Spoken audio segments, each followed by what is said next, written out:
Hey everyone, this video is titled What Came First, aka Who Came First? And as you know, age-old saying is what came first, the chicken or the egg? And I don't have the answer for that, but I want to talk about who came first and how we need to keep our level of importance in this world and never allow anyone to become more important than us, and how we should always meet our needs first so that we can meet the needs of others. In today's parent-child relationships,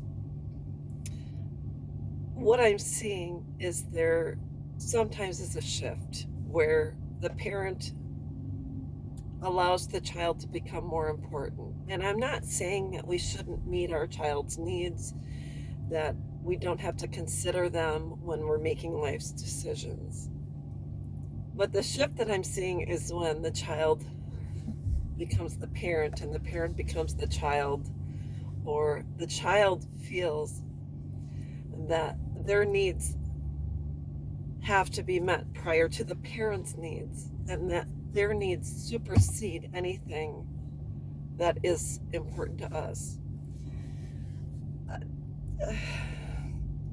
I think we see this far too often, and I'm seeing it as it's become more of the norm. And you see it even when parents have young children who they fail to control, and I'm not talking about we should control other people, but when we teach children self-control and teach them discipline, boundaries, respect, etc., when we fail to instill basic human values in our children, and we fail to allow them a chance to either self-soothe or self-control or no boundaries. Boundaries are really important. And all of a sudden we decide to meet their needs prior to our needs. That's when we start seeing a shift in parenting. And we allow our children to believe they are more important than we are, that their needs are more important than ours, that how we think, feel, etc., is lesser than. And case in point, I'm going to even speak from my own experience. My daughter, younger daughter, and I used to go to the mall. We just walk around, and I remember she would say, well, we're going to go into my stores, but I'm not interested in going into any of your stores or the stores you want to go into. And there was a shift. And once in a while, I'd have friends that would stop by and say hi, and she'd say, well, I don't want your friends here. Well, your friends come over.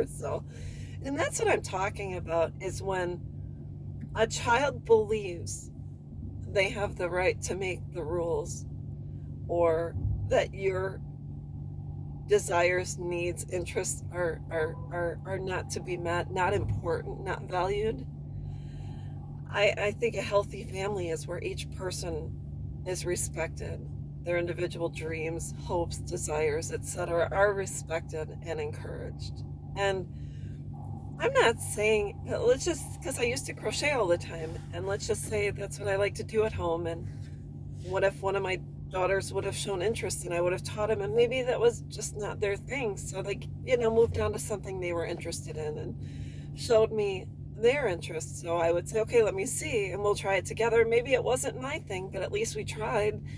And so that's what I'm talking about, a healthy family. Each person is encouraged and respected in their own individual interests.